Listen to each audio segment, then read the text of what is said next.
ये कहानी कच्चे रास्ते की है जो बाद में एक सही लक्ष्य तक लेकर के जाती है, द अनटेयर रोड। ठीक है, तो कहानी मैं शुरू करता हूँ और आपसे शालीनता की एक एक्सपेक्टेशन लगा करके चलता हूँ कि आप मेरी बातों को बड़े ध्यान से सुनेंगे मेरे भाई। तो कहानी एक गांव के बाहर की है। ठीक है, एक गांव के बाहर शहर की ओर, देखो मैं कहानी शुरू करता हूँ। ठीक है, बहुत ध्यान से समझना है यहाँ पे। ठीक है, दो दोस्तों की कहानी है और बहुत बड़ी सीख आपको मिलेगी। ठीक, तो एक गांव के बाहर शहर की ओर जाने वाले तीन छोटे रास्ते थे। हर सुबह दो दोस्त थे, एक विक्रम और एक रमेश, शहर पर काम के लिए जाया करते थे। शुरुआत में दोनों जो है वो रोज रोज नया रास्ता चुनते थे, कभी खेतों के बीच से, कभी झाड़ियों के बीच से, कभी सूखे नालों के किनारे से। हर रास्ते में कभी ना कभी कोई ना कोई दिक्कत आता था, कभी पत्थर आ गया, कभी झाड़ी आ गई, कभी कंकड़ लग गए, कभी कुछ हो गया। ठीक है, कहीं कीचड़ है तो कहीं कांटे हैं तो कहीं मतलब रास्ता जाकर के बीच में ही खत्म हो जाएगा। और इससे दोनों काफी ज्यादा परेशान हो गए। एक दिन मेरे भाई विक्रम थक गया और उसने यहाँ पर यह कहा कि मैं अब हर दिन नया रास्ता नहीं ढूंढूंगा, मैं परेशान हो चुका हूं इससे। एक ही रास्ता पकड़ूंगा, चाहे वो लंबा हो, टेढ़ा हो, रोज वही रास्ते पर चलूंगा और यहाँ पर उसी में अपना मंजिल बनाने की कोशिश करूंगा। अगले दिन से विक्रम जो है वो कच्चा रास्ता पकड़ लेता है। शुरुआत में वही कीचड़, वही रुकावटें, लेकिन अब उसे पता था कि उसको झुकना कहाँ पर है, उसको कूदना कहाँ पर है, उसको कहाँ पर धीरे चलना है, उसको कहाँ पर अपनी ऊर्जा बचा करके चलनी है। और हर दिन उसी रास्ते पर चलते चलते धीरे धीरे वो रास्ता साफ होता गया। झाड़ियां हटती चली गईं, पत्थर किराने होते चले गए और एक साफ सीधी पगडंडी बन जाती है। अब विक्रम बिना रुके, बिना सोचे रोज समय पर शहर पहुंचना शुरू कर देता है और पहुंचने के कारण उसको उसका काम मिलना शुरू हो जाता है। दूसरी तरफ हमारा वो रमेश भाई, जो अभी भी हर दिन नए रास्ते की तलाश कर रहा होता है। कभी रास्ता शॉर्टकट मिल गया तो जल्दी पहुंच जाएगा और कभी रास्ता लंबा मिल गया तो बहुत देर से वो पहुंचेगा। हर दिन वो वहीं से शुरू करता था जहां पर वो मेरे भाई कल पे था। तो इससे सीख क्या मिली मैं आपको बताता हूं। स्टूडेंट लाइफ में कच्चा रास्ता क्या कहता है आपको पता है? चार बातें होती हैं, समझिए। सबसे पहला, हर दिन नया रास्ता ढूंढना। अब ये हर दिन नया रास्ता ढूंढना क्या बताता है? हर दिन नया रिसोर्स, नया टीचर, नया स्ट्रेटजी। जितना आप अलग अलग सोर्सेज में उलझते हैं उतना ही आपका बेस कमजोर होता जाता है। हर दिन नया पीडीएफ, नया वीडियो, नया बैच, मतलब हर दिन की जो शुरुआत है वापस जीरो से करने के बराबर हो जाती है। दूसरा जो सीख मिलता है वो ये, विक्रम का एक रास्ता चुनना।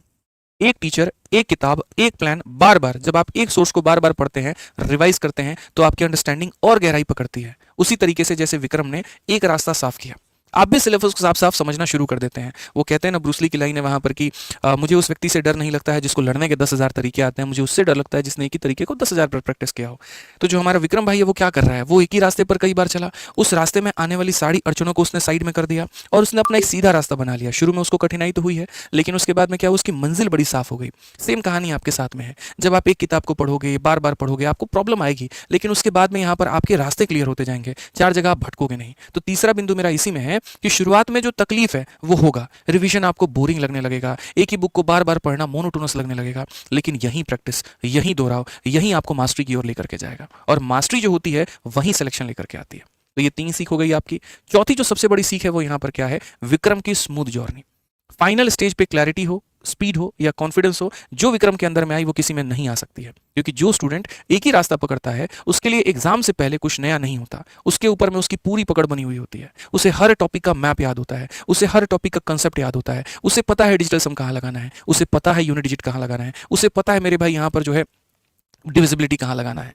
तो अंत में जो ट्रुथ है मेरे भाई वो पता है क्या है, जो हर दिन नया रास्ता ढूंढता है वो हर दिन भटकता है, लेकिन जो एक रास्ता रोज साफ करता है एक दिन उसी पर दौड़कर मंजिल तक पहुंचता है। तो सिलेक्शन उसी का होता है, याद रखना, जो रिसोर्स बदलता नहीं बल्कि उसी को बार बार घिसता, समझता और अप्लाई करता है। आज आपके साथ में भी यही हो रहा है। यूट्यूब पर हर दिन नए नए टीचर, नई नई कहानियां, नए नए अनाउंसमेंट, नई नई स्ट्रेटजी, लाखों की संख्या में पीडीएफ, लाखों की संख्या में फ्री सोर्स और स्टडी मटेरियल, और आप उसी लाखों की संख्या में हर दिन नई नई चीजों को ट्राई करते हो। आज आपने एक चैप्टर एक यहाँ पर सोर्स से पढ़ा, दूसरा आप मेरे भाई दूसरे टीचर के पीडीएफ में घुस जाते हो, तीसरे के लिए फलाने टीचर की वीडियो का ट्रिक देखना शुरू करते हो। मैं जीवन में कभी ये नहीं कहता कि मेरे से ही पढ़ो, बट मैं ये कहता हूँ जिससे पढ़ो किसी एक से पढ़ो, क्योंकि वो तुम्हारे कंसेप्ट, तुम्हारी नींव इतनी मजबूत कर देगा कि तुम्हें भटकने की जरूरत नहीं पड़ेगी।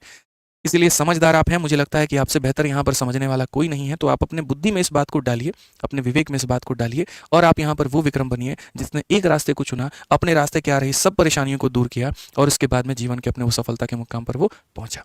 हर दिन के यहाँ सेशन में शुरुआत में छोटी सी